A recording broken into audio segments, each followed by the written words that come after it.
And welcome to Friday Night Live. I'm your host, Pete, joined by the one, the only Sith Lord Felix from channel Starface. What's going on, brother?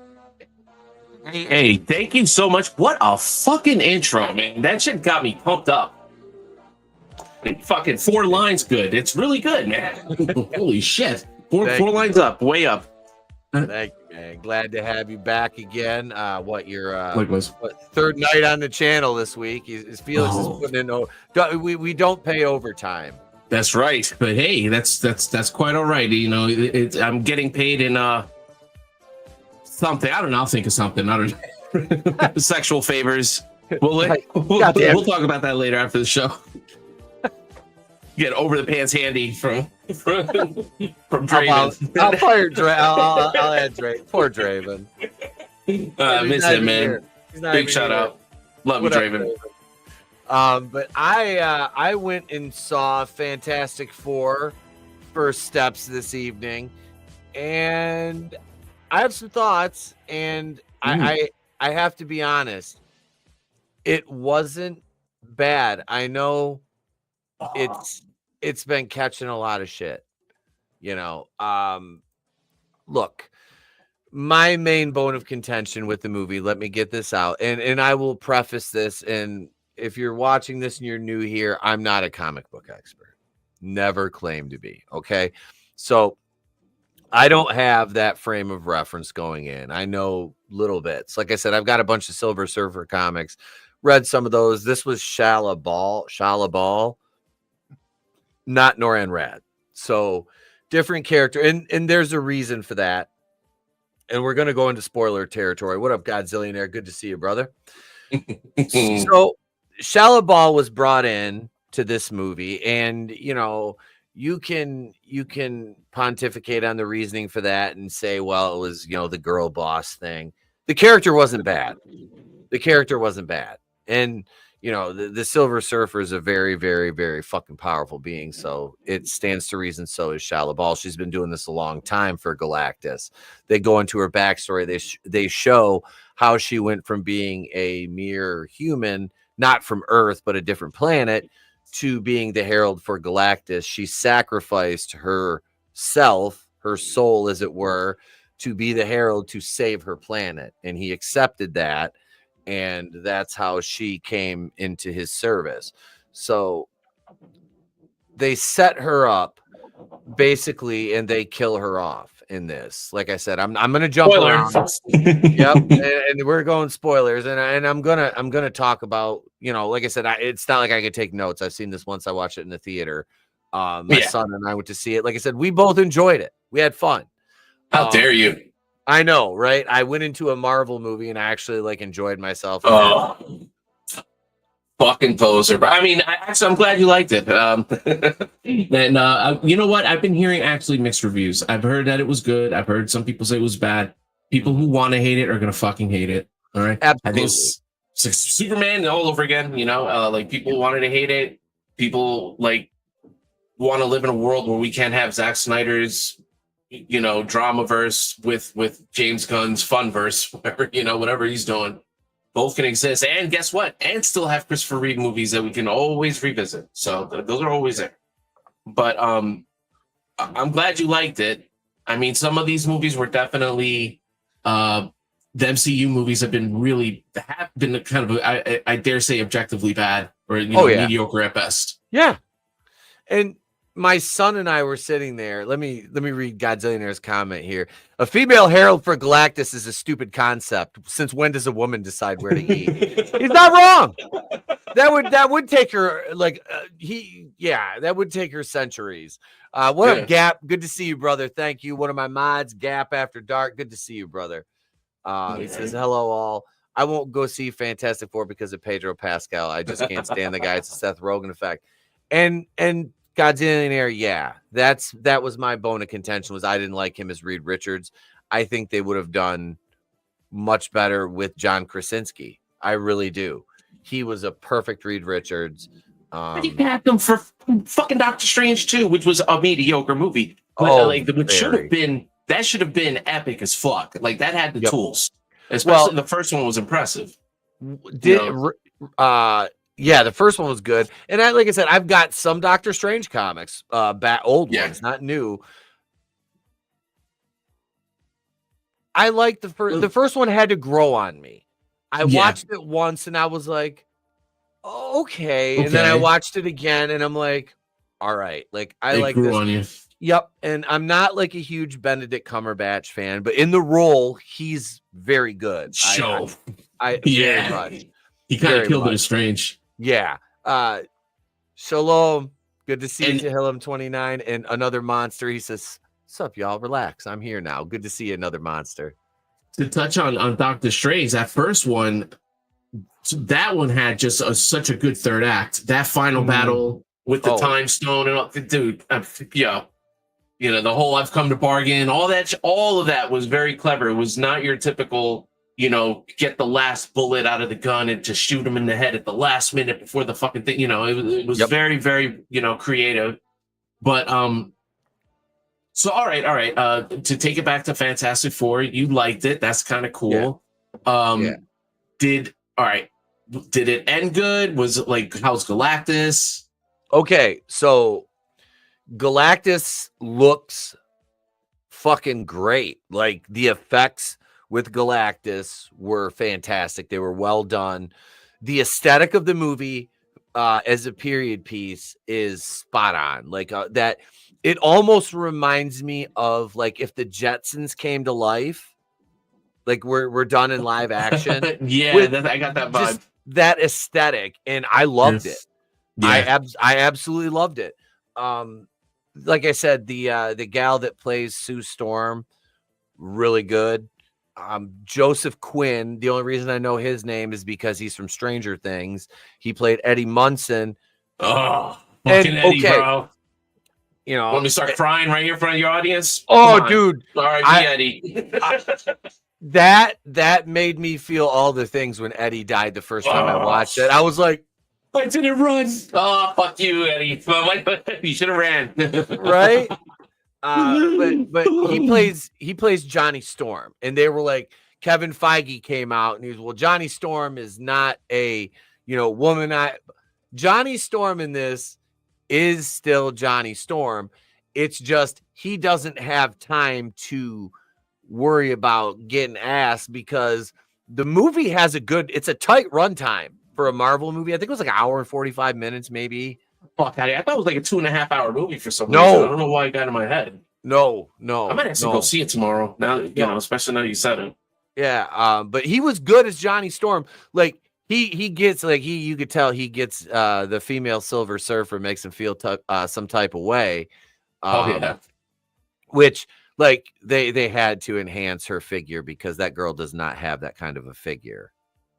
Oh no, she's like a 10-year-old boy. She's very, very thin, lithe, as it were. Not very voluptuous or curvy. No. This like Shia LaBeouf look like Johnny Storm was like, damn. I'm like, I know I'm looking at it, I go like, damn, there is no way that is that Julia. You know what? I should take that back right away because I kind of feel bad by saying that because I'm wondering, is it that she has no body or the entertainment that we're watching is just like, and maybe even by her choice, it's like they want to just not accentuate it ever.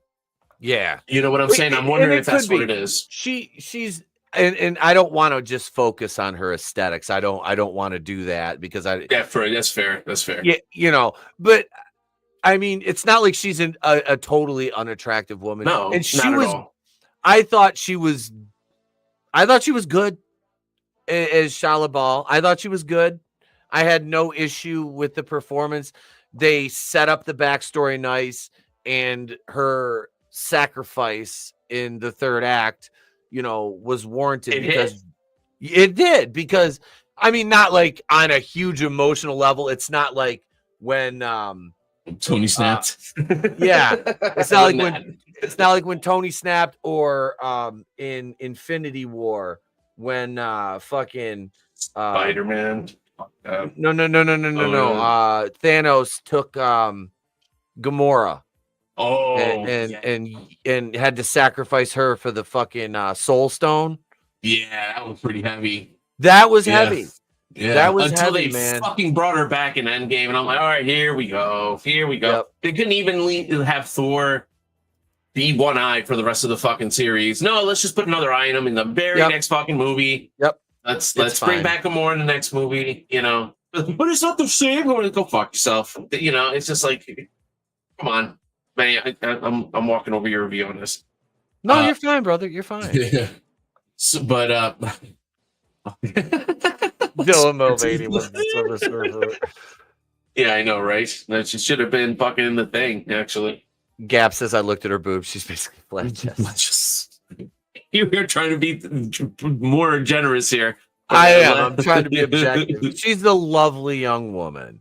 Fuck Ozark, bro. I'm telling you. She was fucking awesome in Ozark, dude. I only watched season 1 and no bullshit. I watched the second season, but the second season took me out. I was like, all right.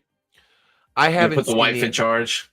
Yeah, that kind of Dermot Mulroney, Silver Surfboard. I was flat out truth. Yeah. Oh, and who was it that said it? He said that fucking Doctor Strange and Method of Madness was whack too. He said that. You're right. No. Yeah, just to be clear, I 100% agree with you. That was bad. That had a decent. I like the one moment with the zombie Strange. That was kind of cool. That didn't justify the whole fucking movie. That was a piece of shit. But I wanted to say that. But anyway, I'm killing your. No, you're fine, bro. You're fine. I was gonna say this movie, and Trey and I were sitting there during the credits, waiting for the post-credit scene, and I'm like, well, this was better than, and this is bad. This is the way I have to look at it. I'm like, okay, so post-Endgame movies. I'm like, this was better, and I'm not saying it's better than Endgame, not at all. I'm just saying post-Endgame, not counting the Spider-Man movies. Because those are basically Sony. Those are Sony. That don't count. Yeah, cheating motherfuckers. This is better than Black Widow. Oh, I bet. This is better than Eternals. This is better than Shang-Chi. This is better than the Marvels. I didn't watch the Marvels. I didn't watch the Marvels, but there was no way on God's green earth I was going to watch that. There's no way. What I've seen of Doctor Strange in the Multiverse of Madness, which is about 50% of the movie, this is better than that. I skipped out on Ant-Man Commie Mania because Tony he told me all about it, and I'm like, nope. Didn't see Love and Thunder because my wife and kid went to see it and told me about it. I'm like, nope. Out. Same here. Holy shit, man. Nope. Simpatico. So far. What was after that? Wakanda Forever I saw, and it's this is better than that. That movie was dog shit. It was 2 hours and 48 minutes of dog shit. That was one of their worst movies. That was period. That was like fucking horrible. Yeah, I'm trying to think of one that might be worse. Maybe the Eternals, and maybe the Eternals, maybe Black Widow. I mean, all those movies were fucking horrible, bro. I'd rather watch Black Widow again than ever watch Wakanda Forever again, because Black Widow has a shorter runtime. That's it. Thor 2. Remember how much we dogged Thor 2, like during Phase 3 and I always defended Dark World. It's a good movie. I like it. Now compare that to Ragnarok, and I'll take Dark World. I like the soundtrack better to Ragnarok, but Taika David Cohen Waititi is hey Keely. Yes. He's just everything is quip, and you'll build tension and then have a quip and then it ruins it. So I don't. The only thing I liked was his voice. I used to do a Korg impression all the time. Okay. Oh yes. Hey, yeah, bud. It's me, Korg. I made a rock. Yeah, a rock man. Hey, where's Thor, bud? Huh? Got some more beers over there, Thor? He pulled you off. No, pulled the hammer with my hand. No, that's Meek's dead. Yeah, right. But no, so this was better than at least 8 of the past Marvel movies. And I mean, I would say this was, I'll go back to the south side of Endgame and say this was better than Captain Marvel. Oh, of course. Yeah, no, that was, I knew that was gonna suck, and I watched it like a piece of shit, but because it was on the strength of Infinity War and all that shit and Endgame coming up. When they started the press lead up, I remember the day they announced Brie Larson as Captain Marvel, because she tweeted out, "Hey EW," or it was like Entertainment Weekly, "Want to break the internet?" And then they announced her as Captain Marvel.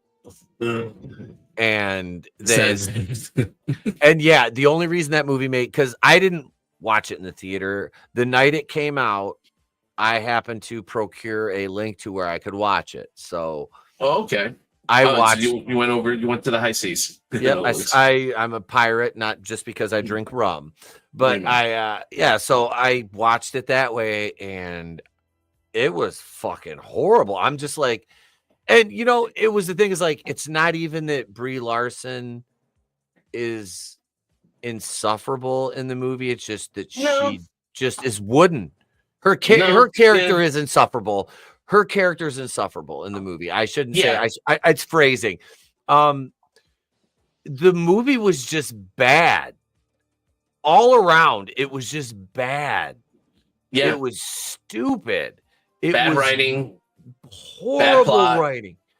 Yeah, they took the worst parts of the 90s and accentuated that. Like, and I swear to God, I almost like started a riot in the theater when No Doubt came on with I'm Just a Girl, started playing during an MCU movie. Like, yo, I was like, evil dies tonight. I almost did that shit.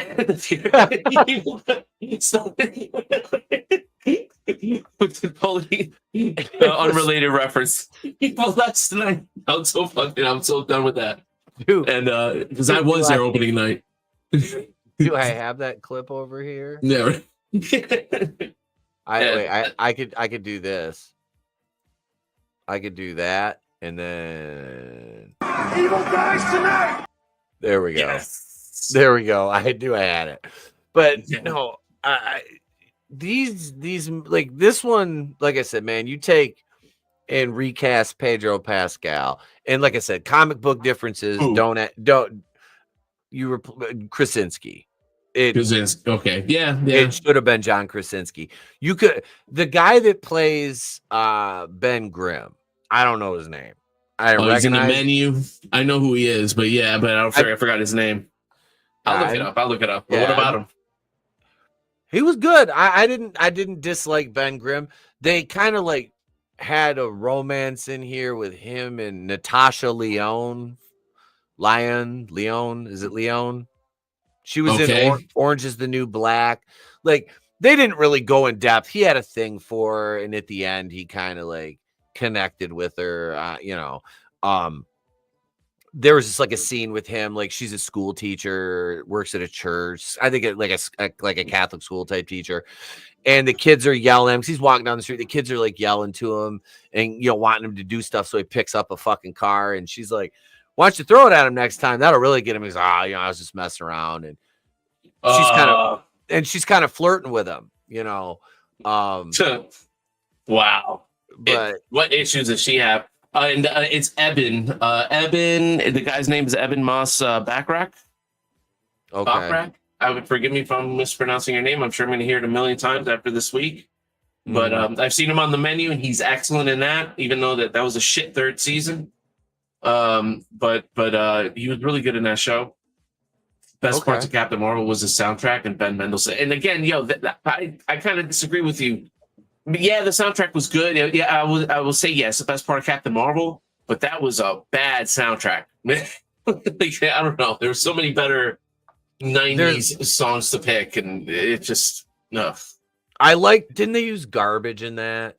Probably. I'd kind of I had a thing for Shirley Manson. Yeah. I had a thing for Shirley Manson in the 90s. Of course. You couldn't help it, right? Yeah, she was cute. She was a cute goth chick. kind of like what's the other Juliette Lewis from Natural Born Killers, because like we're like her and we're like close. Well, you and I are the same age. Like she's close to our age. Like, and I remember seeing her as a kid, and I always had a thing for her. And, and then she grew up, and it was like, man, she was hot. And then she kind of the wall kind of hit her. I mean, she don't look terrible, but I always had a thing for Juliette Lewis, especially after Natural Born Killers. I'm like, oh my god, okay. How about an Old School? That's a movie we got to do a watch for. I haven't watched that movie. I haven't watched that, and Robert Downey Jr.'s in that too. No, he's not. No. That's no. In Natural Born Killers. Oh, Natural Born Killers. Oh, that was fucking great. Yeah, man. Yeah. Old School is fucking fantastic. Juliette Lewis in Old School, she was fucking funny as fucking. No. But yeah, Natural Born Killers. Robert Downey. Yep. His death. Mm. If you remember, it was like him, like just like doing all. He was trying to run away. Woody Harrelson's like, man, have some dignity. That was in the prison. Wasn't that in the prison? I can't remember. It's when they escape. It's right after they escape the prison. Yeah. And Robert Downey Jr. saying he's gonna go with them. You know what I mean? Because he like discovered his inner killer, something like that. And I'm kind of going off of memory. If I'm wrong, correct me in the chat. But then it's like, nah, you're not. This is your road ends here. Yeah. All right. So I pulled up the soundtrack here. So we have for Captain Marvel, it's Heart Crazy on You. That's a good song. Lita Ford, Kiss Me Deadly. Yeah. Okay. Yeah. I'll give you that. Salt and Pepper, What a Man. Okay. And I wish we had that vibe at all in that movie. Right. Elastica, Connection. Okay. I'm Only Happy When It Rains, Garbage. There's better fucking songs, but okay, that song's not bad though. Crush with Eyeliner, REM, fuck you. TLC, Waterfalls, fuck you. Desiree, You Gotta Be. Don't remember that one. I do. It's a shit song. I'm not singing any of it. It's a shit song. I was waiting for it. I think you there was like a split second. You were like, I thought about it. I'm like, no, I'm not singing Desiree. Let's clip that. No, all right. So, Come As You Are, Nirvana. Okay. Again, that's just all right. That song, me and my mom used to sing that. Yeah. Because I was a big Nirvana fan in the 90s, man. I actually played that at my mom's fucking funeral service. Get out of here. Really? No, that was on the playlist. And it came on while I was giving the eulogy. It was kind of fucking cool. Wow. But, that's like a moment connected. Yep. Plus, they use that in American Horror Story, Freak Show. The Freak Show one. Did they do like the lounge version of it or some shit? What's his name? What's his name sang it? Fuck. The guy that played Ralph Boner, the actor, he was supposed to be Quicksilver. Yeah. I forgot his name. We were talking about. What the fuck is it? God damn it. He's been in so much shit. Too. So much drugs. Yeah, American Horror Story. He was flat. Quicksilver, he said. He was in The Office. He played Michael's nephew in The Office. Fuck. I'm going to look it up. I'm looking it up right now. Okay. It's as soon as you say the name, it's going to kill me because it's right there. Yeah, I don't know, right? Let's see. What do I got here? It is. Oh, really? They're going to make me work for it? Evan Peters. Evan Peters. Here we go. Peters. Fuck that. You beat me. All right. Did you remember it or did you look it up? I remembered it. I said it was right there. It popped into my fucking head. I'm like, Evan Peters. Oh, shit. My sister said, I'm missing these comments. What about Krasinski as Reed and Jenna Fisher? I don't like Jenna Fisher because I hated Pam on The Office. I thought Jim. I thought Jim should have stayed with Karen, Rashida Jones. Because my God, was she gorgeous. She had like, if I may, Rashida Jones for a moment had like in The Office, like she was gorgeous. Just fucking hell, that long straight hair and her skin was just perfect. I'm like olive. Yes, something I don't know. when she comes in from the branch they closed down, and Michael's like, "You look exotic. Was your dad a GI?" I was like, "Oh my fucking god!" Like, that's a great joke, though, man. It is.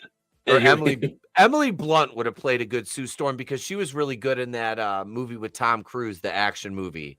Edge of Tomorrow. Edge of Tomorrow. That was good. I finally watched that. I was like, why did they never do a follow-up to this? I could have done with a sequel to that one. I thought that was good. It went so under the radar. People had to like force me to watch it. I said, so it says, Lord, tell me that his picture. That's his yeah. That's me with pins in my head. So I did the Reface app. You know that one? Yeah. Man. That's cool. I gotta do the actual pins, man. That'd be a bloody fucking mess. That'd be, I don't know, a little traumatizing. I met anything for the podcast. I got to meet Doug Bradley. He was super fucking cool. Fuck, man. How cool is that, man? Me and Draven got our picture taken with him. Me and Draven got our picture taken with Doug Bradley together, Robert England, and the rap group Twisted. Get the fuck out of here. Really? Twisted? Mm-hmm. They were at Horror Hound in Cincinnati when we were there. He's like, you want to go get your picture with Twisted? I'm like, yeah, what the fuck? Oh my God. What year was this? 2022 or 2023. Damn, they're still at it. Holy fuck, man. Jamie Madrox and the Monoxide Child. Monoxide Child. I used to fucking love their shit, man. I smoke too many cigarettes and get high too much. Shit is too rough. Yeah, fuck yeah. I still got their first CD, dude.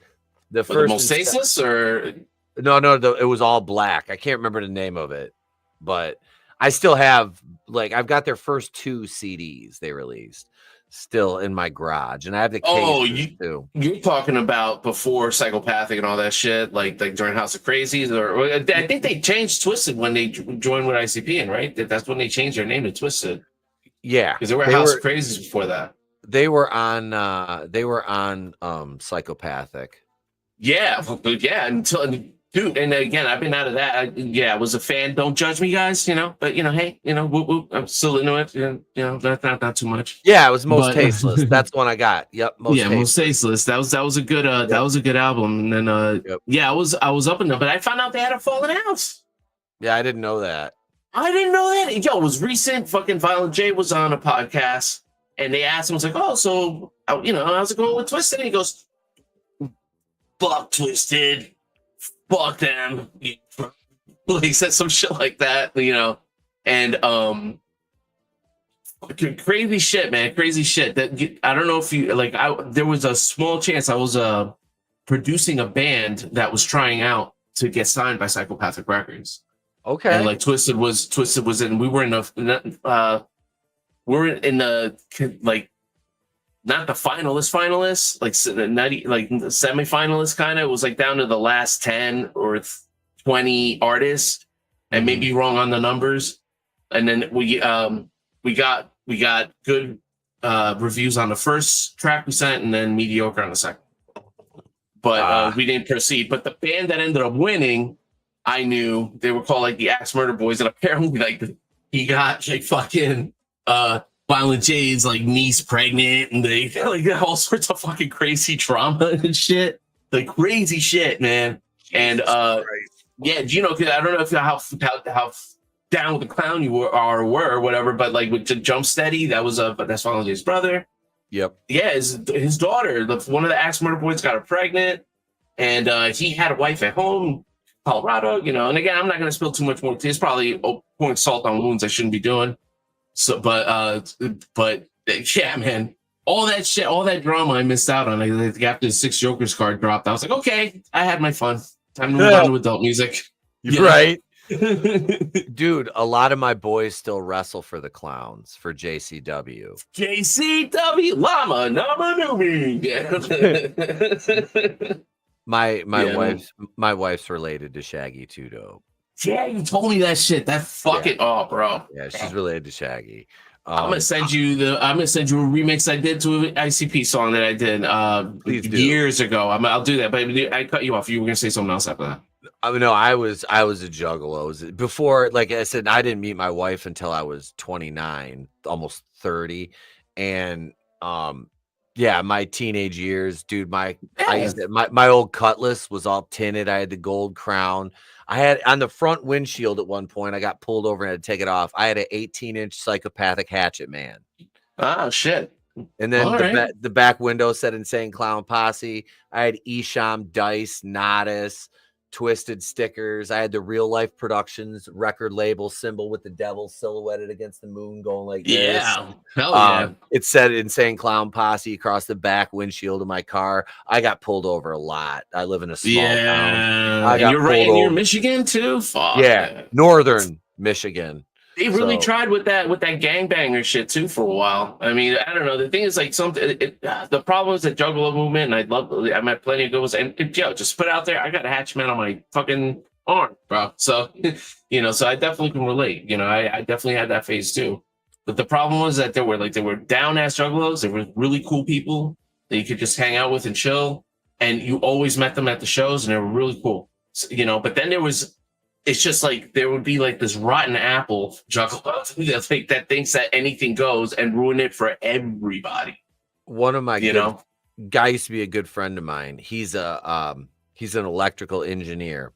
So he was working at one of the Gathering of the Juggalos shows. Yeah. And one of the fucking fans, one of the Juggalos, stole one of the golf carts from security and was just running around cutting people, just slicing them. It's like, dude, I never went to a gathering for that reason. I'm like, I wanted to go so fucking bad, but I'm like, self-preservation kicks in, and I'm like, not a good environment. Nowhere near as like, I'm sorry. All right. Like, I remember I went to Warped Tour one year, right? And that was it. That was my only festival, like music festival. And I remember halfway through it, I'm like, I am never doing a fucking festival. I don't care how many of the bands are in there that I like. It ain't worth it, bro. It ain't worth it. And imagine sleeping there and fucking doing all that shit. Fuck that, man. Well, I don't like the camp as it is. Yeah. But, all right. So let me pull it back to Fantastic Four here, because we just the smelly juggalos. Smelly juggalos. We went on a fucking whole. That was like the movie Running Scared, where they go in that 15-minute, thing with the PDF files in the apartment that have the kid. That was like that whole sidetrack we just went on there. But no, Fantastic Four. It was a good movie. The cast was good. I thought it was pretty well constructed. Like I said, the runtime was good. You get you start the movie and they're 4 years into their run already. So they do like a montage, kind of like it's a newsreel, which is it's kind of nice, since they didn't start from the beginning, that you do get to see, they show them going into space and them coming back, and like the shuttle is in the ocean and fucking Ben Grimm punches the door off and you see him kind of pop out. But no, it was. I enjoyed that, and the setup, like when the Herald shows up, they detect her coming through space, and she can phase through everything. So she just, there's nothing they can do to like basically they have to outrun her at one point. They get her sucked into a black hole, and Sue turns the ship invisible, and by the time she realizes it, it's too late, and so it buys them some time, and that's when they put together the plan to, instead of teleporting the world, which is what their plan was, and when she comes back, she starts destroying their teleportation stations around the world, which drops their shield, which is why they focus the entire eastern seaboard onto the one in New York where the Baxter building is, and they draw Galactus in. And when he jumps out of his ship, because they go to his ship and they have a brief skirmish with him there. And I didn't really think Sue Storm, from what I remember, from what I've read in the comics and like the other movies, this is it's I don't know, I can't compare it to the comics. I don't remember what I've read, the brief ones I have read, and I don't even count Fan Four Stick. I don't count that movie. It's so fucking bad. I don't count it. I liked the 2005. Was it 2005 and 7 or 4 and 7? Right. Sword, Rise of the Silver Surfer. I like those. Jessica Alba as Sue Storm. I thought they exaggerated her. They tried to make her white. They tried too hard to make her white. I mean, Jessica Alba, a gorgeous woman, totally. But Sue Storm, it just. It was a little goofy, you know. It was a little goofy. This gal was good. You know, I liked Sue. And the Franklin Richards, if I'm not mistaken, isn't that the one that goes on to become Kang? What is it? I don't know. Let us know in the chat. I don't know. Yeah. I know. I heard he's important. I don't remember how. Yeah. Well, Galactus. That's why when they were on the ship, Galactus saw Sue as pregnant because there was 4 of us. He goes 5, and he wanted them to they wanted Sue to give the baby up, and he would spare Earth. So they were like, no, basically fuck you. And then the people of Earth kind of got pissed at them because when they came back, they're like, oh, did you defeat Galactus? And he was like, no, we didn't exactly. And then, he said, yeah, he wanted us to give him Franklin in exchange for Earth, and everybody got pissed at him for a while until Sue came down and explained to them, because she's kind of made, we're a family, to everybody, and this is how families get through things, together. And it was, like I said, I know a lot of people are hating on the movie, but I thought, like I said, I thought it was good. And I'm not saying it's fucking amazing or it's awesome, but the action was good. If you just want to go watch a comic book movie, Marvel movie, and turn your brain off and see some cool effects and some very cool sets, yeah, I'd recommend it. Like I said, the end scene where he's fucking Johnny's fighting with fucking Shia LaBeouf or Ball or whatever the fuck her name is. Shia LaBeouf. Yeah, he's fighting Shia LaBeouf. Yeah. So they're fighting Galactus. They're trying everything, and he lands and he jumps out. It's fucking because he looks at the Statue of Liberty. And he kind of goes and just walks away from it. And they have the little. They have a fucking. It's like a bomb-proof baby carrier, basically. It's impenetrable. Gotcha. So Reed's got that, and Franklin's in it, and they use him as bait, and they set it up to get Galactus to the spot they need him in to put him into the portal to teleport him across the fucking galaxy. So they'll separate him from his ship, so it'd be lost over there for 1 million years, basically. And they can't get him in the portal, and then Sue fucking, at the last, she comes in, and she's pushing him back. And this is where Johnny and the fucking Silver Surfer chick are kind of all right, whatever. They've kind of he had a moment with her. They weren't really fighting, I guess. She kind of came back and helped him at the end. And she stopped Johnny. Like I said, this is the Rose Tico and Finn moment right here. But I understand why, because you just introduced the Fantastic Four. You're not going to kill off Johnny Storm. So it's not as bad as The Last Jedi, to where if they killed Finn off, it would have validated his efforts throughout the movie and, at least given him some sort of dignity compared to what they did to him throughout the fucking Last Jedi, because it was miserable. God, did they treat him like shit in that? He should have been the Jedi. But anyway, I digress. So we don't win by killing what we hate. We win by saving what we love. So so Shia LaBeouf, Johnny Storm's on a beeline for the gimmick in Galactus's chest. He's going to hit that and knock him into the portal because he went in and then he can't, because Sue got him in and then he started coming back out. And he's going for it. And he said, tell Franklin I love him. And he takes off. And then here comes fucking Shia LaBeouf. Bah! Hits him with the Monty Brown. Pounce! And knocks him into a building. And she fucking hits Galactus, knocks him into the portal, and they get it shut down. And Galactus is fucking sucked away. He's gone.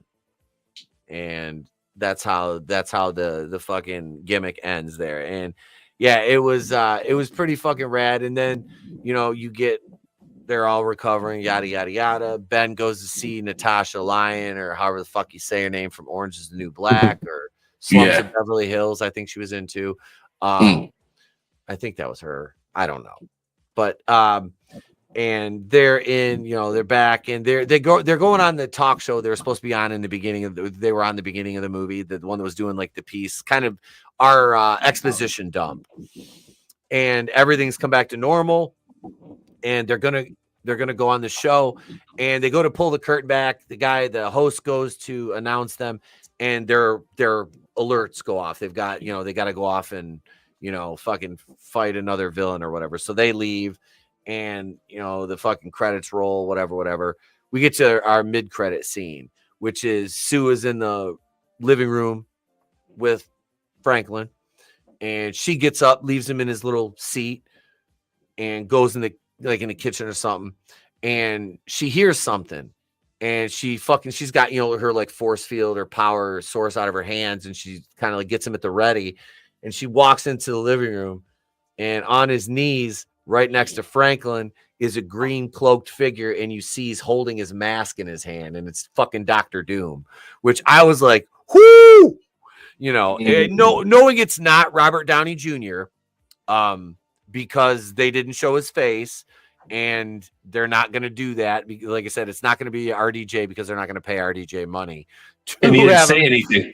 Yeah, he said nothing. He was just there, and it was really fucking cool.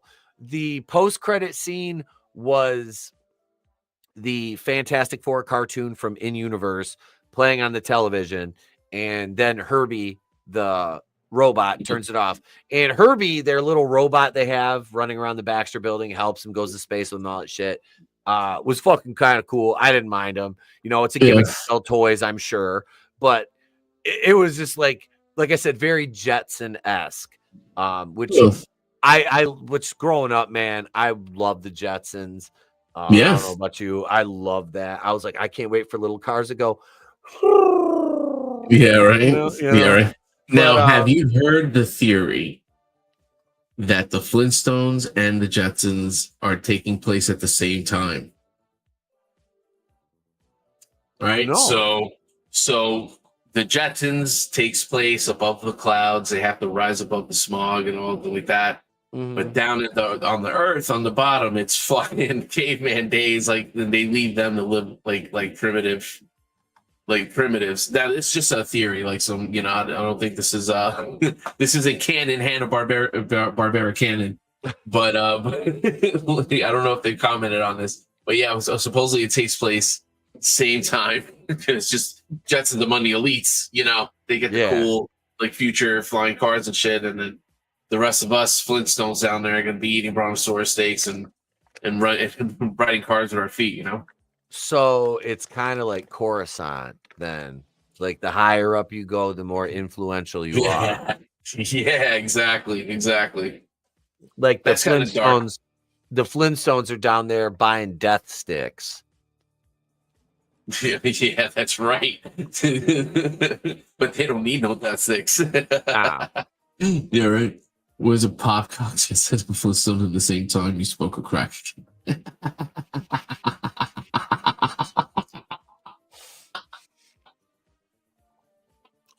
You spoke a crack. Yeah. Jetson and the Flintstones, same time. Hey, hell, didn't they even do a movie together?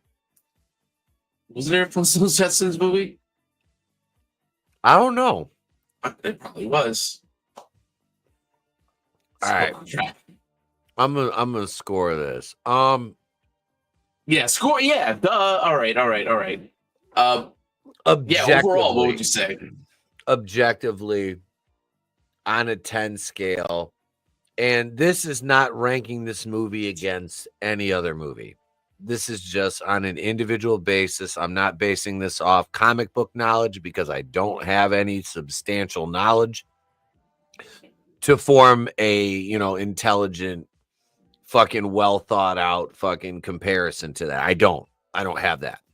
So just as a movie, I'll kind of, this movie by itself is how I'm looking at it. Did I enjoy it? Yes. Was it well constructed? I think so. As well as a Marvel movie can be. Yeah, it hit the points.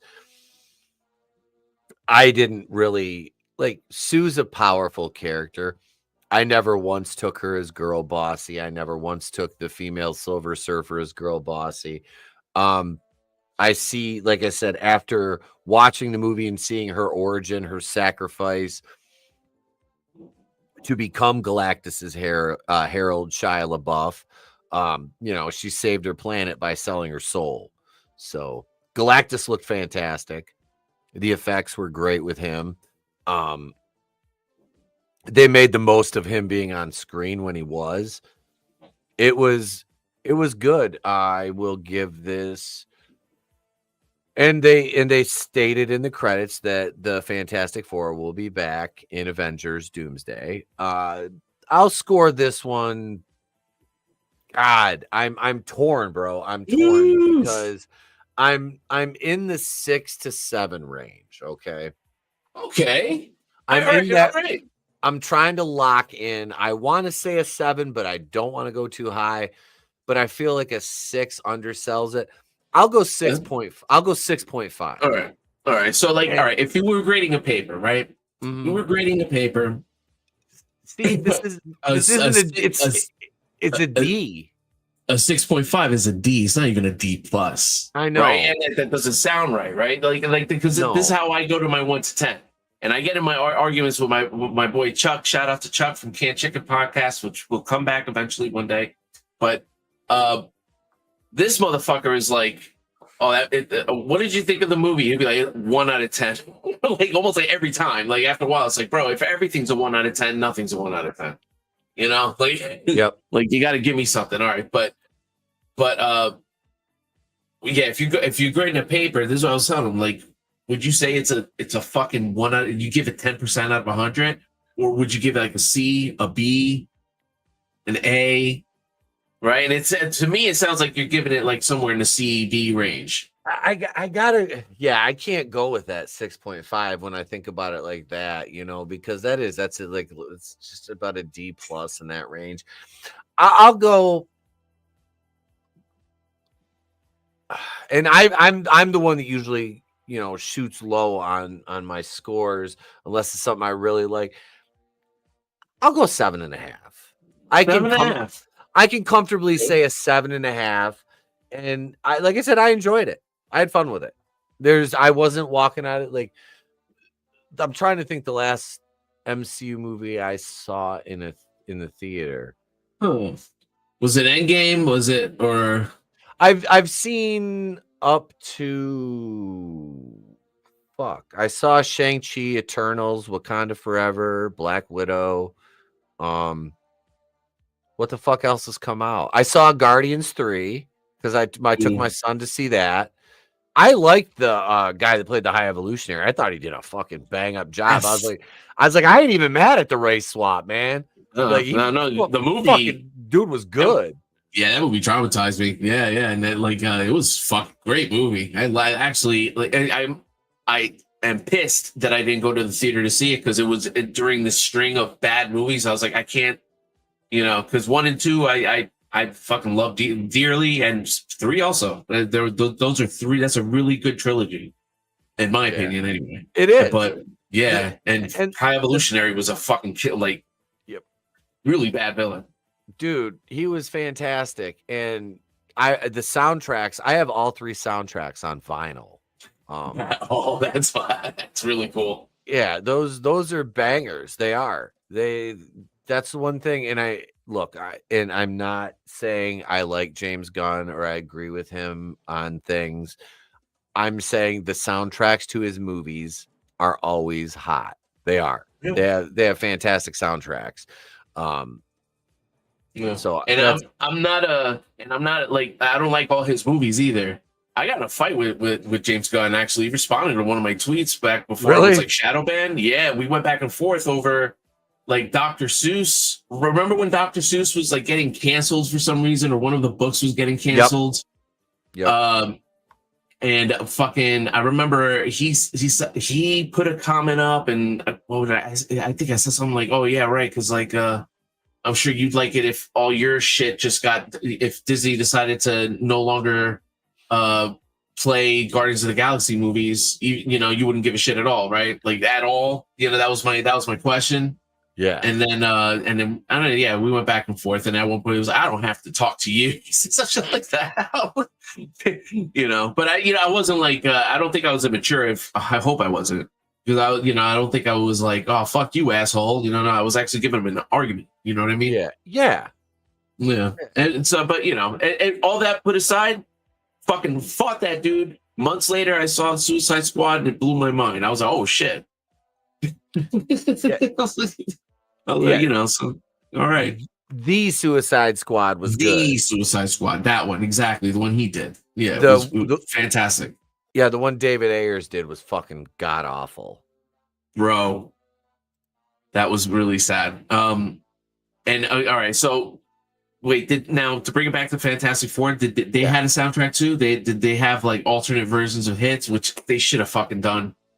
You know, as weird as this might sound, I didn't really pay attention to the music. That's all you need to say, man.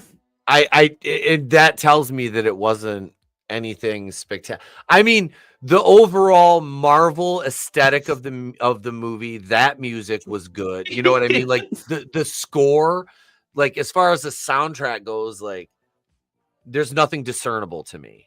No, Monsters clowning the fuck out of it. He said fantastic. Did I say fantastic soundtrack? Fantastic. Fabulous sound. It was a fabulous soundtrack, actually. Fabulous. Absolutely fabulous soundtrack. Fantastic. I'm fucking stoned. I'm super ripped too, man. I am.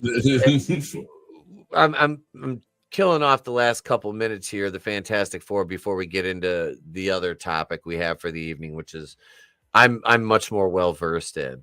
But no, like I said, Pedro Pascal, if it were not for him, this movie would have scored a couple more points. Oh, understood. That's my, like I said, he was serviceable. Reed Richards was all right. I didn't, like I said, I know they had Kaczynski, and they should just say with him. Yep, that's what they Kaczynski, the Unabomber. Yeah, they had the Unabomber. They should have used the Unabomber. Unabomber is Reed Richards. Perfect. Yep. They're about the same level of intelligence, actually. If you think about it, that actually might not be the worst casting I've done yet. Yeah, we could have done Ted Kaczynski. Yeah, totally. Teddy, holla at you. Yeah. Teddy, you gonna blow something up? But no, like I said, I enjoyed the movie. Now we get to talk about what I really want to fucking talk about. Today is 39 years since Friday the 13th, Part 6 hit theaters. Friday, August 1st, 1986.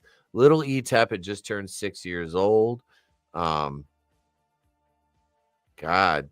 And yeah, I'll take this stroll down memory lane, because the first thing I experienced from Part 6 was the soundtrack, which Alice Cooper, because one of my older friends was like a huge Alice Cooper fan, and I'm like, wait, what's this from? And he showed me, and I'm like, okay, I need to see this. So my mom, we watched Part 5, and then Part 6 came out and on VHS, and then I'm like, well, what else? I was like, this is Part 6, there's other ones. So I watched 2, 3, and 4, and then 5 over again, and watched Part 6 when that came out. We were able to rent it. But God, I fucking love that movie. That is my favorite in the entire franchise. It is the most meta. Tom McLaughlin, the director. And it's funny, his wife was the redhead that died in the puddle. And she had to do that scene because her air tank wasn't functioning. So she's had to hold her head underwater for a couple seconds to get the shot they needed. That's dedication for the craft. You know, Yep. I wonder how Yeah. exaggerated it was through time. Like originally, like she had to hold her head underwater for like 3 seconds, and then fucking take 4. I was like, all right, can you do it for 15 seconds, right? It's like, okay, all right. Take 70. You know, like, listen, we can't edit it together. It just won't look right. Can you do 75 seconds? You know what I mean? Like, oh, fuck that. Okay. They just keep upping the ante. Yeah. And then she almost got fucking speared when CJ Graham put the fucking spear through the car with the Volkswagen window when her and the guy from Ghost stopped on the side of the road. That's right. And he put that through, and you can see this her dive across the seat, and then the spear curves when it breaks through the glass, and it almost fucking impaled her. So I'm sure Tom was, yeah. You think he was I'm like sure pissed? He was like, damn it, I missed again. You know, like fuck. All right. Now we're gonna go to the scene where the piano falls out of the second floor. Okay, I need you to stand on the X. All right, honey, I love you too. No, give me the ring back. Shit. But no, that movie was, and then they had the one dude that was playing Jason Voorhees that was fat, and you can see him in the day scenes, especially the one where he kills the paintball players, which that's one of my favorite deaths. I think, do I still have that over here? Hang on, because I made that into like a Mortal Kombat type gif. Let me see if that's still over here. Yep, here it is. Hang on, we're gonna play this. Finish him.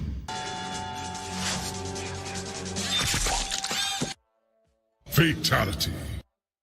Yes. That was great. 3 in 1. Yeah, that movie was, I don't know, like to me it's in the top 3 of all the Jason movies, and I go back and forth between it. Like sometimes it's my favorite. I go between like part 2, part 6, and the remake. It's like my top all time, you know. But in 4 also, I gotta throw 4 in the mix, you know. So fuck that. 4 is that's the kickoff of the Jarvis trilogy. Yeah. And it's supposed to be the final chapter, and these motherfuckers already knew ahead of time and are already setting up the sequel by the end of the movie. They just can't fucking help themselves, you know? Yep. Oh yeah. At the end of Freddy versus Jason, everyone's like, "Oh, Jason's walking out with Freddy's head," and then I was like, "Oh, I was rooting for Freddy," you know? Like, but then they cut to him, and then he winks at the camera, and I'm like, "Ah, fuck it." They couldn't just. They couldn't just give Jason the W and make it official, right? Paramount wouldn't do that. No. I mean, like you could kill him and still bring him back. You could set up Freddy versus Jason 2, Freddy's Revenge, and to give it that same name would be extra sweet. You know, Yeah. You know, it'd be non-gay. Non-gay. Yeah. The real Freddy's Revenge that we needed. That Ghost Freddy isn't snapping towels at the teacher's ass in the fucking locker. That was so. And the fucking pool party scene, like Freddy just busts out. I'm like, what the fuck? Yeah. Like, Freddy don't just show up. No. Yeah. Like, listen, the whole him coming out of Jesse's body and shit, that allegory. Was fucking but it was well done. The effects wise, it looked fucking awesome. Yeah, and again, it's like, so I read this somewhere, I saw it in a documentary, so this is not my original thought, like pretty much everything you're hearing here, but it was like him being the first like Scream Queen or boy version of the Scream Queen was like an important lesson as to like why you should have last woman be the victor, not have like the dude, you know, because he just looks inept and you know, yeah, he was gay. So yeah, what happened to the Camp Crystal Lake? It's still there. I haven't okay. So I have what's the deal? I haven't uploaded content on there since like last Halloween. I think I did one video for it. I think there's 4 videos over there, and then I have the Action Incorporated channel, which I put one video on, which is my Malibu Express review. Guys, I have not had time to do videos. You guys know I love producing the single release long form video essays. I love doing those. That was the bread and butter on the channel for years. But my time, and this is me being honest with you guys, because I always have been. I have been spending all my extra time lifting. That's what I do now, because I am 45 and I have to fucking look a certain way to be in the ring. And we're trying to get a TV deal, and all my extra time goes to my weights. That's basically where it goes. And doing stuff with my kid, he's not getting any younger. And it's like, so I haven't had time to do any videos for it. And it sucks because when the channel was doing better and I had more revenue coming in, I was able to pay an editor, which I'm not able to do now because I refuse to take money out of my regular income to pay for YouTube stuff. I've done it and I don't want to, I don't like double dipping like that. It's like, this is supposed to, be self-sustaining itself. Right. Yeah. Yep. So that's kind of why, like I said, and it's, Goodstuff still does video editing. He's tremendous at it. He runs his own editing company now. If you need an editor, please go to him. I highly recommend him. He did videos for me for, I think, a year, and his work is, when I brought him my first video to edit, I said, do you mind if I send you one to edit so I can see how your work looks? And I'm meticulous with my editing. And when I got it back, I'm like, oh, you're hired. Like, absolutely. Like, you edit like I do. I'm like, yep. Cool. Wow. Yeah. That's what's up, man. Yep. Because I'm very particular. Yeah. No, I'm kind of with you too, because like I used to do the pool channel a lot. I was doing it, and it's fucked up, man, because I remember I was getting views from shorts, and this is before YouTube told us really that shorts the views don't really count, and the sub count is real, and like my channel blew up, the billiards channel blew up, like with because of the shorts channel, but none of that watch time counted. None of that watch time counted, which I think is like giant scam, if I'm being honest. And then and then what made it weirder was that the people I was getting from there wouldn't watch the long form shit. You know what I'm saying? So like every time, and then these are like 3-minute videos, 5-minute videos, nothing crazy. But yeah, man. Yeah, I was doing like 3 releases a day, fucking 3 shorts a day, all that stuff. And then, it still couldn't get monetized. I fucking put a short up of my cat today, knocking his food can off the counter, and I caught it in my hand. And I'm telling him, no, Mr. Beans. It was like 7 seconds long, 2,500 views. Jeez.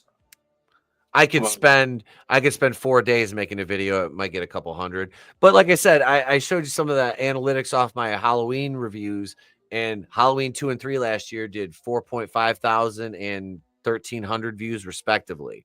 So those do well, and people like those, and they're evergreen videos. You can go back and watch those anytime. And speaking of those, I have an entire playlist. I reviewed the Friday the 13th movies in 2020 or 2021, around there. They're early. My editing wasn't as good, and I wasn't as confident with myself as I am now doing this. But it's this one today. Like, if I had the time today, I wanted to spend the day working on a kind of an homage to this movie. And I was like, I worked out for 3 hours. I ate. I did stuff around the house, and I took, cleaned up, and then took my kid to the movies, and, here we are. That was my day. It was, just like that. So I'm like, I wanted to, but it's like, I didn't have time. So I was like, well, we'll stream. That's why, guys, we've been streaming so much. And channel members, I know I got to get more for you guys. I do. And that's me. That's on me. That ain't on nobody else. That's on me. I need to get more for you guys. I do. And like blame Pete too, just to be clear. I do side with you guys. Pete is 100% responsible for this. the weight goes on these fucking shoulders for that, which is it's okay. We're good. We're good. I can carry it. That's why you're working out, baby. I'm gonna carry that beast of burden. But no, I want to do something for you guys. And yeah, Gap family, that's my thing, man. Family and wrestling come first, bro. Because that's right. I can do YouTube for as long as I can sit in a fucking chair and talk into a microphone. Wrestling, my window is very, very small. And it's just me fighting against Father Time. And that's why I work so hard on the other side of this wall where all the weights are. But yeah, so I do that. It just that, and like I said, I didn't want to like go into a diatribe about this in the middle of a Friday the 13th discussion, but like I'm just like, if anybody watching this back on the playback, I've been 100 with you guys since I made my first upload in March or early April of 2019. Yeah, it just, this whole thing started with me sitting on a futon in the guest room of my old house, talking into my phone on Anchor FM, doing it that way, just talking about the old wrestling days. And then it brought into the Marvel and Star Wars. And I was like, fuck it, we're going to do YouTube. And here we are, So no, guys, I will carve time out to do stuff for members specifically at least once a week. And it'll probably be a stream. And if I can get videos for you guys, which I do want to do, I have to do Halloween Resurrection. That's the very last Halloween movie I have to review. I want to do that and produce it and get that up on Patreon and available for channel members. The difference between the channel members and the Patreon video will be stark in the fact that I'll be able to show much more footage in the Patreon cut. So thank YouTube for that. Yeah. Thanks YouTube, because I have to toll between 7 and 9 second clips. If I don't adjust the speed, that is, which I've doubled speeds and gotten like 20-second clips condensed down to like 7. So, stuff like that. So it's, just depending on how you adjust the speed of the clip. But yeah, so Patreon is, like I said, that's up there. That's $2 a month in channel memberships, $2.99, $4.99, $4.99 if I could talk. And remember, if you join on the Kazooian tier, which is the opening tier, I still have kazoos. This is just a small bag. I've got a fucking box of them. They still got the old Place to Be Reviews logo, but you get you a kazoo and I'll send you one of my wrestling trading cards. You don't pay for shipping. I ship it. Comes to you in a little envelope. And, you just email me, DM me on Twitter, Instagram. Let me know where you want it sent. Email me at wrestlingwithhorror@gmail.com. Let me know where you want it sent. If you got a P.O. box, something. Trust me, I'm not sending you, spamming your fucking mail. I send you your kazoo, and that's the only mail you ever get from me. Unless we become friends, unless we become really good friends like me and Tony, and then Tony gets Christmas cookies sent to him. Lucky motherfucker. So I am ordering a kazoo. I'm going to hit you up. and the trading card, that's pretty badass. My wife gets she makes these fucking homemade Samoa bites. Oh my God. I told Tony the other day, I was fucking with him. I said, I just finished the last 4 of them. They were in the freezer. And I found those in 2 gingerbread men. I'm like, oh yeah, I'm fucking these. Oh, fuck yeah. Yeah, there we go. Good good times. But so no, man. Friday the 13th, part 6. Yes. Our first, we get Tom Matthews as Tommy Jarvis, our third Tommy Jarvis after Corey Feldman started. And then John Shepard played him in part 5, which that was piece of shit. Yeah, I didn't hate him as Tommy, but it was because he kind of made the role his own, because it's a more grown-up version, and he was such a method actor. He had problems with the rest of the cast on set. That's an issue. Like, that is an issue. And then the director of that, Danny Stein, was it not Danny Steinman? Was it Danny Steinman that directed part 5? It was Danny Steinman. He was basically a softcore porn director. So the sex scene in the woods, he wanted that to go on for like 7-8 minutes. And the couple, the couple that was in that scene, the actors, had actually been dating previously, and Yeah. broke up before filming. So it was doubly uncomfortable for them when he's like, "No, you know, I want you to basically fuck her." And like, what? You know, what up, Draven? Good to see you, bro. Good to see you. If you're not working, bro, there's a link in the fucking Horseman chat. But yeah, it was so I like the progression of Tommy Jarvis. I didn't like the end of part 5 with him with the knife and he's gonna stab Pam from the fucking camp. The nut house. I was like, another dream sequence ending. You know, I didn't hate it. You know, I didn't hate Roy. It took me years to appreciate. It wasn't even. It's really not Roy's either for me. It's everything else around it. The cutaways from the deaths. Like we got really. I hated the editing of the movie. I hated the. I hated most of the characters. I hated Tommy. I didn't like his character. I didn't, you know, like now. All right, so maybe this was also I had the unfortunate thing of seeing part 6 before I saw part 5. All right, so I saw part 6 first. Like I definitely saw them out of order. Or, like I saw 1, 2, and 3 in order. Okay. Right, and I think, and then I think I saw 4, and then I saw 6. You know what I mean? And I think it was like my nature. Or my guardian angel, don't watch that piece of shit yet. You're not ready for it. But yeah, no, I hate the editing. I hate the pacing. I hate the characters, the deaths, the especially the editing when it came to the death scenes. Like I felt like I wasn't seeing anything. The MPAA wrecked most of the Friday the 13th movies. Yeah. That's the big caveat to part, especially like part 5 and 7. A lot of the deaths were cut. They found the recordings of part 7 and edited them back together, and that's on my Scream Factory or Shout Factory set that my wife got me a couple years ago for Christmas. Oh shit, that's pretty cool. Yeah, so you get to see the deaths as they were supposed to be in part 7, which was 7. Yeah, that got hacked. Was that hacked? That was bad. That was with the Carrie chick, the fucking Lark Voorhees. That part 7 was the New Blood. She just passed away. And I liked Tina. I was like, man, if they would, I didn't dislike her character at all. I thought Tina was, thought she was cool. It was. Like I said, they couldn't get Drew Barrymore or what was it? Who did they want for that? Was it Drew Barrymore? No, not Drew Barrymore. Jesus Christ. Wait. I think originally, and I wish they would have gotten this. It was supposed to be Carrie. It was supposed to be Sissy Spacek. Sissy Spacek, yeah.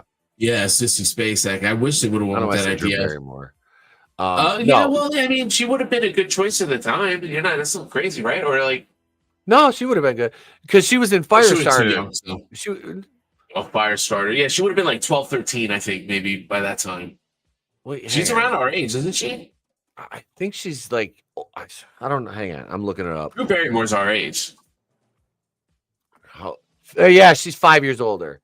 Oh, 5 years older? Okay. All right. Well, yeah. Right. So, like, in 87, she's like 12, 13 years old. Yeah. You know what I mean? Yeah, so she's not quite there yet. Nope, she was too young. Yeah. She was too young. And, but yeah, so like Sissy Spacek would have been cool if they would have had the rights to Carrie. That would have been a fucking great ass crossover, you know? Yeah, with her power set. But Tina wasn't the problem. Again, we didn't get enough Jason in that movie. There was too much other shit going on in that fucking movie. It's that's another one that suffered from pretty bad pacing, and it didn't really take much to get going. It was kind of underwhelming what we got, and I think what you said too, that probably MPAA, wrecked it. Oh, they did. They butchered it. Check this out. Think about 6. Because how gory was 6? It's not overly gory. It's really not. So it's like it's got the same handcuffs on it that these other 2 fucking movies had that we just mentioned. Yet it was able to thrive because it had good writing, it had good fucking pace. Tom McLaughlin as a director was such a good choice for that. And I think part 6 just going back to the camp, because you were away from the camp in part 5. You were away from the camp in part 4. You're away from Jason in part 5 too. Right? Oh Yep. yeah, you're away from the camp in part 4. Yeah, that's true, right? It was just like a house off the road, right? You're away from the camp in part 3 because they're at Higgins Haven. Part 2, you're at Packanack. Yeah, but there was an element of camp in that movie, though, right? And of course, part 1 pretty much took place at the camp. That was at Camp Crystal Lake. Yeah. I don't even know if it'll show up on camera. I have my Camp Crystal Lake hat here. Oh yeah, no, that's good. And in 6, you actually had to deal with children in the cabins. There's children in the cabins. Yep. So there was definitely the elevated stakes that we didn't get in previous movies. There was a really good Tommy Jarvis, and I think just to bring it back to this, was so much fucking better. Like, he's the best Tommy Jarvis, obviously, out of all of them. He was fucking awesome. He was like he was an action hero in this fucking horror movie. You know what I mean? Like, he was able to kind of pull that together. So, there was so much the movie had going for it. Again, it didn't have all this gore. It wasn't, it had its moments, but no nudity, 0 stimulated sex in the RV. The actress did not want to show anything. Have a good night, Gap. Have a good night. Thanks for hanging out, brother. But no, she didn't want to show anything. So that's why there was no nudity. And you know what? It really didn't, the movie didn't lose anything for it. Like, as a kid, because I saw this one, I saw this before I saw part 8 in the theater in 89, because as soon as it came out, we rented it. I'm sorry, I saw this before part 5. This was the first one I saw. 6. This was 6 was like me. 6, 6 was the first one I saw. Then I saw 5 and 5, 4, 3, 2, and a cool way to watch them though. And then 7, and because we had pay-per-view, we had free pay-per-view by then, so I watched 7 on pay-per-view. Oh, and yeah. 8, I was at my cousin's house, and me and him talked my older cousin, his older sister, into taking us to the theater and dropping us off to go see a movie, and that's when we snuck into Jason Takes Manhattan. Yeah. No, yeah. First one I saw was Jason Goes to Hell, which we got to see together. We got to watch together at your stream along, which was a whole of a lot of fun. That was fun. I think you can find that. Yeah. Yep, that's available on there. So you saw the original last? Yeah. Or after the Paramount the Paramount years had ended. Did it not live up to the hype, or what was it? What did you think? I didn't hate it. No, I was just like, well, I was like, it was different, but it was cool, and it sets as like, well, no one, having seen the other ones up to that point, I was like, okay, like I didn't hate it, because like I said, Mom and I watched it together. She's like, I rented it one day. She's like, let's watch. I'm like, all right, you want to watch it? Yeah, we fucking watched it. And it's about time, right? Yeah, one of those you just avoided for some reason. I thought Field of Dreams. I avoided that movie forever, and then I finally just watched it a week ago. Yeah, that's what you said. Yeah, something like that. But shit, man. Yeah, Friday the 13th, and that ending. With the little kid. Obviously taking Alice, right? Alice is her name, right? Yeah, Alice Hardy. Yeah, into the water, and then shit, and it sets off the beginning of part 2. Yep. Come on, man. Which that threw me off, because Alice wasn't from Crystal Lake, and yet after all that, she chose to stay there, because she brings it up to her mom on the phone.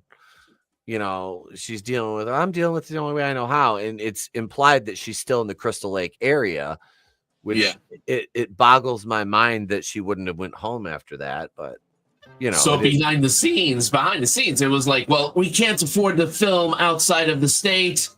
So let's just write into the script that she stayed to live in Crystal Lake.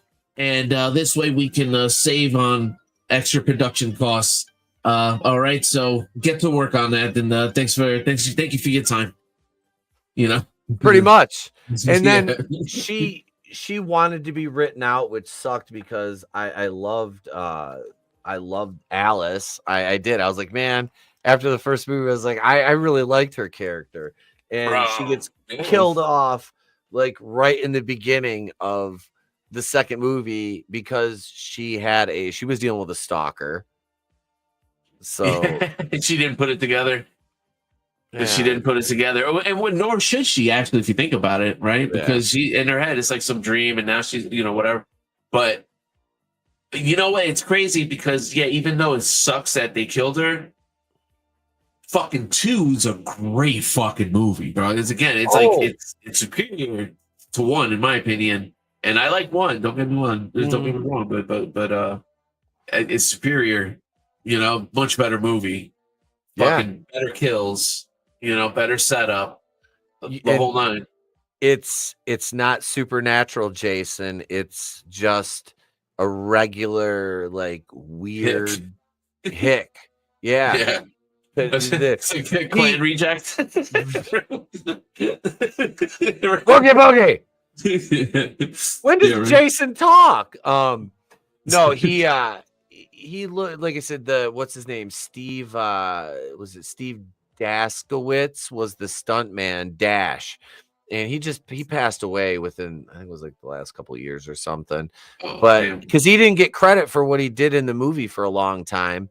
And wow. Because I think he broke a couple ribs, and he got stabbed accidentally with a pitchfork.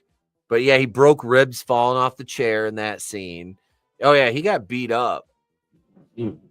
Oh wow, man! If we put you in the credits, then that means that you would be we would have to be liable for the insurance, and I think sure you understand that we can't do that. So let's just let our lawyers talk about it.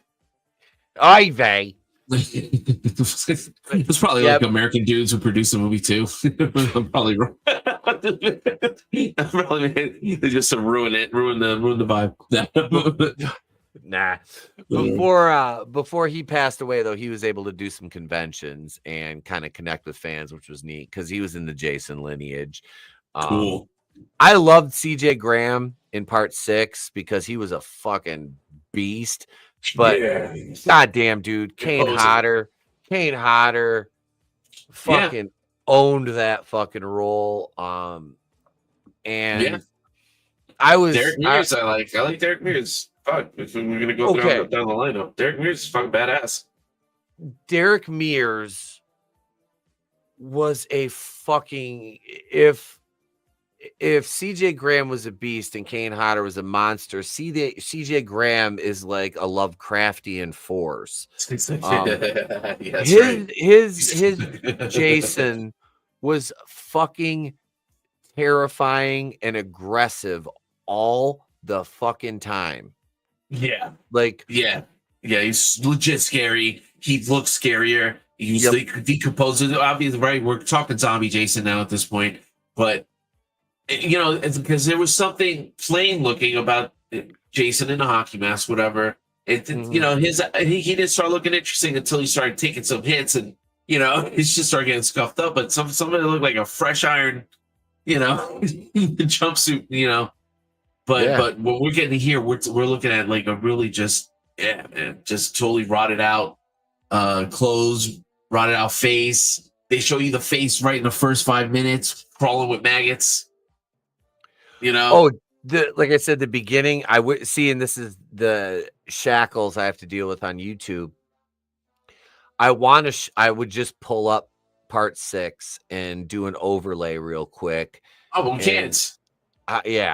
How cool that looks with that, guys. If you have a chance, I don't know if it's on YouTube, if somebody's done it on YouTube, but I was just mucking about with my copy of it, and I did this because they did it briefly in a Joe Blow movie, so I dropped it over the whole fucking movie, and I'm like, not only does I think the whole movie works in black and white. I'm not a huge black and white fan. Just if you just do the beginning sequence, it looks like an old Universal monster movie. It's fucking awesome. Yeah, it looks like a set, right? Like the whole fucking the cemetery. Yep. Oh man, Oh, I yeah. I kind of want. Damn, That- does it work for the whole movie? Is that what their argument is, or was it's just it No, works really good for that opening? they said the Black and white. opening, so I was Okay, kind okay. of watching the movie in black and white, and I was like, I think it works. Yeah. But that's just me. Or if you put like a vintage filter over it. But yeah, the black and white in the beginning is fucking awesome. Part 6, like the Bond intro to that, which is now part of the intro on the Monday night shows. Yeah. Which I timed that. I couldn't have timed that out more perfectly. I slowed it down when he walks out to do that slash, and I was like, yeah, this is the new intro. I like this. Let me tell you, 6 is the reason we got All the way up to fucking, I'm telling you, 6, because 6 brought back Jason money wise too. Like, Six made Telling less you. money than 5. oh, get the fuck out. All right, I take that back. oh Yeah. yeah, I could have swore it was like a revival. Like it made Man. more dough. Hang on. I guess maybe it was just diminishing returns after final chapter or some shit, you know, and you couldn't stop it. Hang on. That Let's could see. be it. Okay, so A New Beginning made 21,930,000, and I'm fairly certain that Part 6 made like, I think it was like in the teens, like 18 million, 19 million worldwide. Made 19 Dude, worldwide. it made $743 internationally. It made $19,472,057 internationally or domestically. I'm sorry.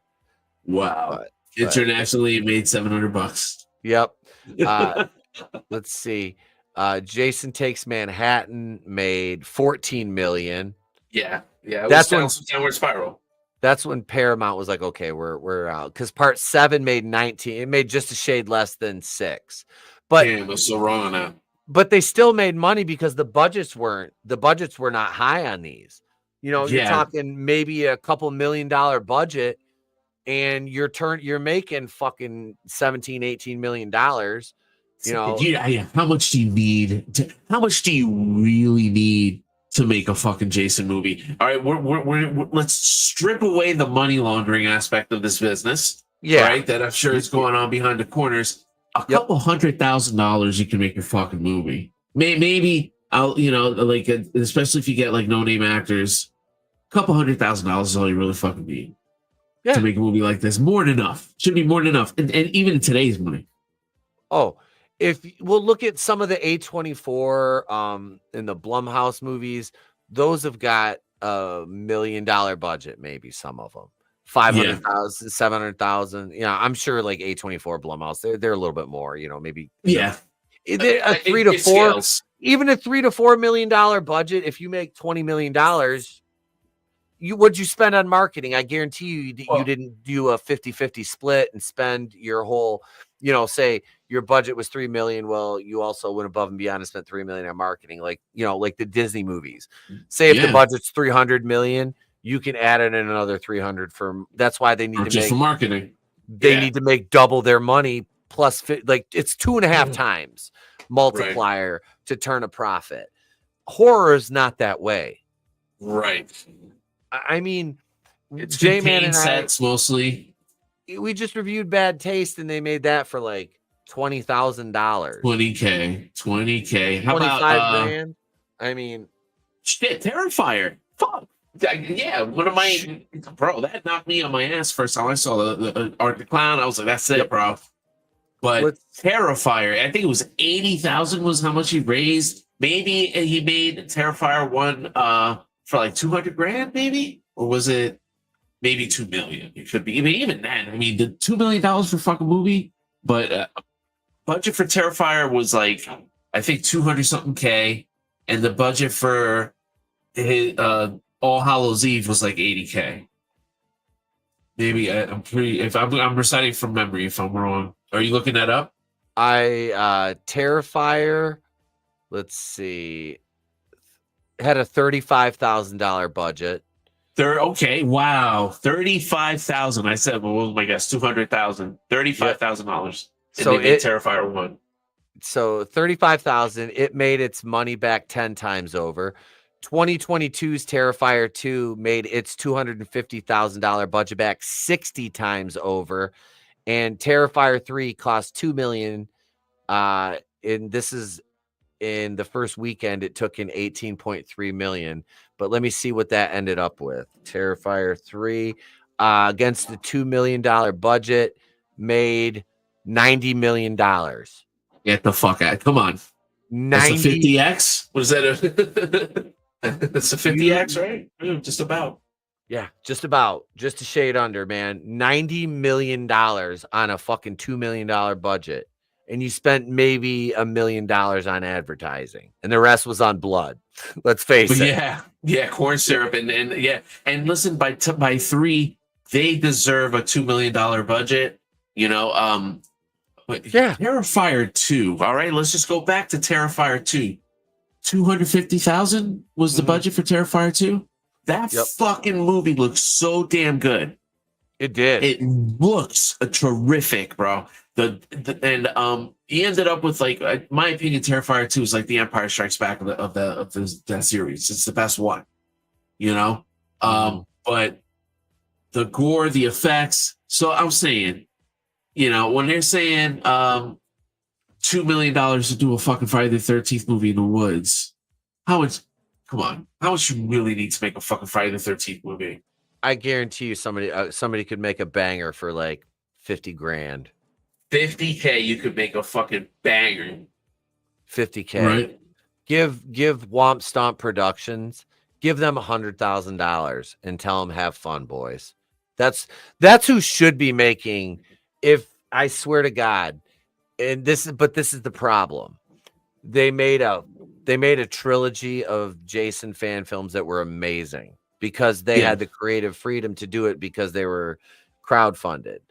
And if they signed, like, if say A24 and Peacock signed them and said, hey, we'd like you guys to do the Crystal Lake series for us, they would be under so much control. You know, they wouldn't be able to use they have the legal right to use anything and everything from the franchise as long as they don't make a movie. Yeah, but you'd have suits all over you. Studio execs, producers from both would be all over them. So it's like, I would rather see them make their fan films and get their flowers that way almost than go to work. And that's sad because their vision is awesome for the franchise. I love what they did. I have nothing but good things to say about them. Yeah.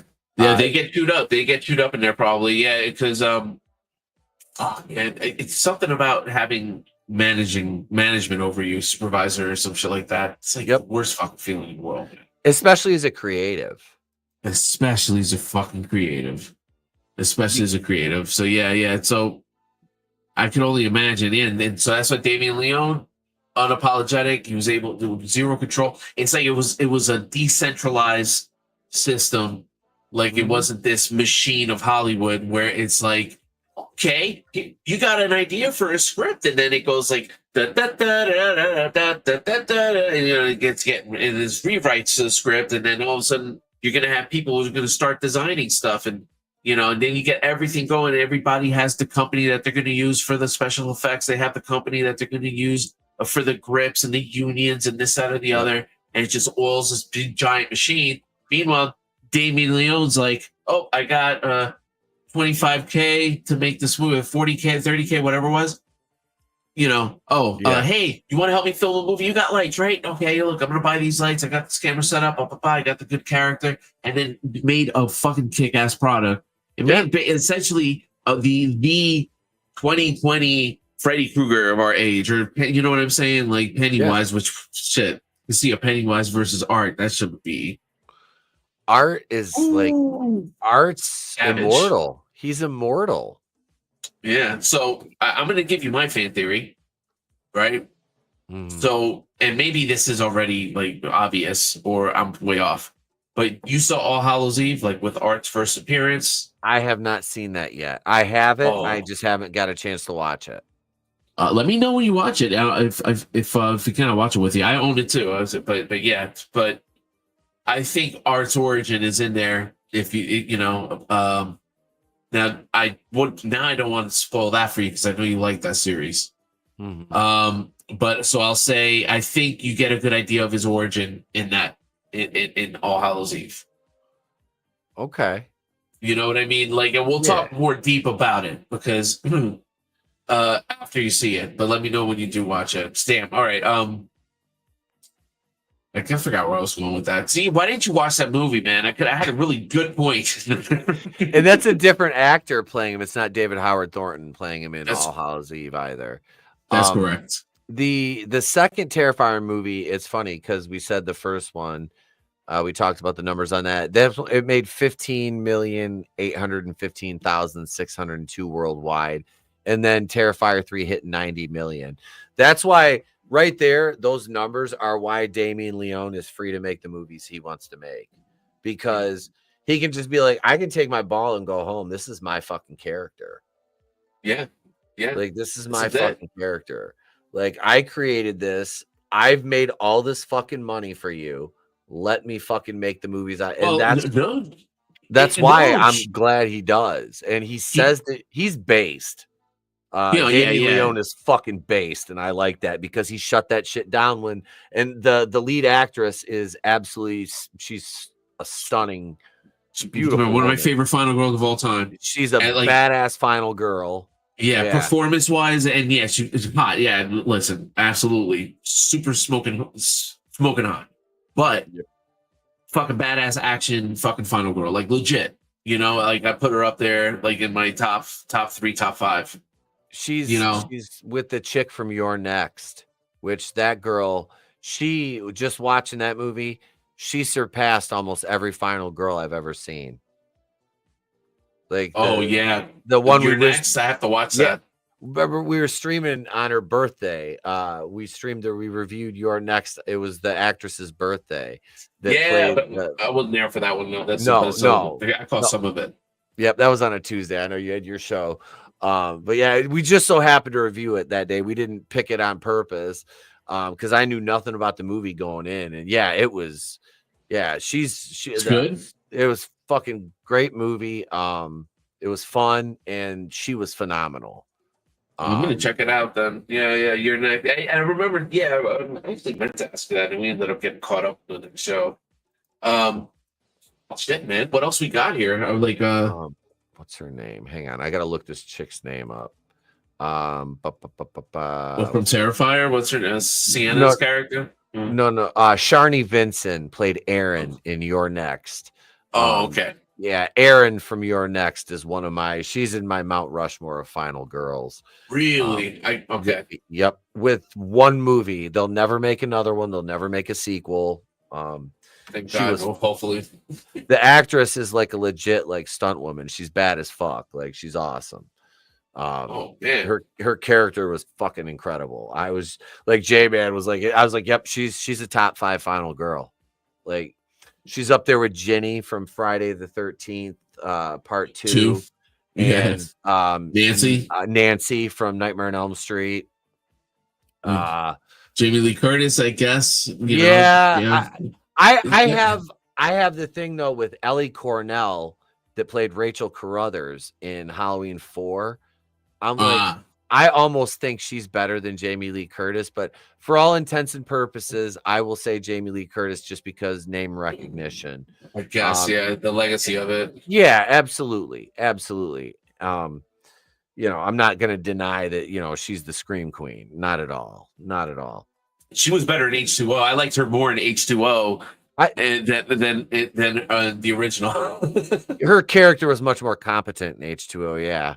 Fuck yeah, she was badass in H2O, man. Yep. And this was way pre-woke, or the early stages of them, drip feeding us. But but she was good though. She was really fucking good. And I don't know why that one would get a lot of hate. I guess he looked stupid in the mask in that one, or whatever. I didn't agree. I thought which one? Overall, H2O. Yeah, the mask was LL. Yep. The mask was arguably worse in part. It was definitely worse in part 5. Yeah, that shit was like from the corner store. Four didn't have a good mask. They had masks, Right. pink masks. They had to paint white. I love part 4. Yeah, but fuck the mask. I mean, I get, as long as like it's like I understand that's Michael Myers, like, right? Yep. Like, I'm all right. Like, I don't want to say totally fuck the mask because I understand it's iconic, but it was serviceable. All the masks were serviceable to some degree, and I'll give credit where I think maybe Rob Zombie put probably most of the TLC into the fucking mask design, right? Like he had tons of different designs for his movie, and just on the shape, like he had like the burnt mask, the straight mask, this, that, and the other, and like like he probably had like 20, 25 different molds around him when he's doing the thing. I don't know. Maybe there was more in the other movies. I just didn't realize it, but I felt like, if anyone, the mask was actual character in the Rob Zombie movies. At least it felt more like there was a lot of variance in that. Definitely. That's one. I'm not a fan of the Rob Zombie movies, the Halloween. I like some of his other movies, but not the Halloween movies. I just those fucking killed my soul. And like I said, I watched them both in the same day, hungover, and we reviewed them with Blake, and that hurt. Oh God, did that hurt watching? Like I said, that's a 4.5-hour stream. I cut down to 2 videos and re-uploaded, so nobody that you still have to sit through 2.5 hours a piece. But they're I wrote 20+ pages on each movie, handwritten, of worth of notes on those. But no, that's pretty much all we got for the night, gang. Hey, man. Yeah, Felix, thanks for hanging out again, brother. Appreciate you, man. Hey, man. No, thank you for having me. Always, bro. Hail Chat, they always rock. And I guess go see Fantastic Four. I'm gonna go check it for you tomorrow. Yeah, I'd say check it out. We will be back right here. No SummerSlam coverage tomorrow night. I have a funeral to go to in the morning. I am going out on my boat when I get home, and I'm going to sit on my couch upstairs and be comfortable and watch SummerSlam up there tomorrow night, night 1. Night 2, Sunday night. It's Sunday Night Heat, baby. We'll be right here watching night 2 of SummerSlam because I'm kind of interested in some of the stuff that happens there. So that's the next time you'll catch us live is Sunday night. Keeley and Manliness, Gap, Godzillionaire. Thank you guys so much for being here. We appreciate you. We appreciate you. Who else? Let's see. Draven stopped in, another monster. Let's see. I can scroll up here. Tehillim 29. Yeah, thank you. Thank you, everybody. Appreciate you guys. Hope you have a great night, a great afternoon, all that fun stuff. I'm stoned. We don't see you. We'll catch you on the next one. Sunday night, right here for SummerSlam. For Felix, I'm Pete from Wrestling with Horror. Deuces.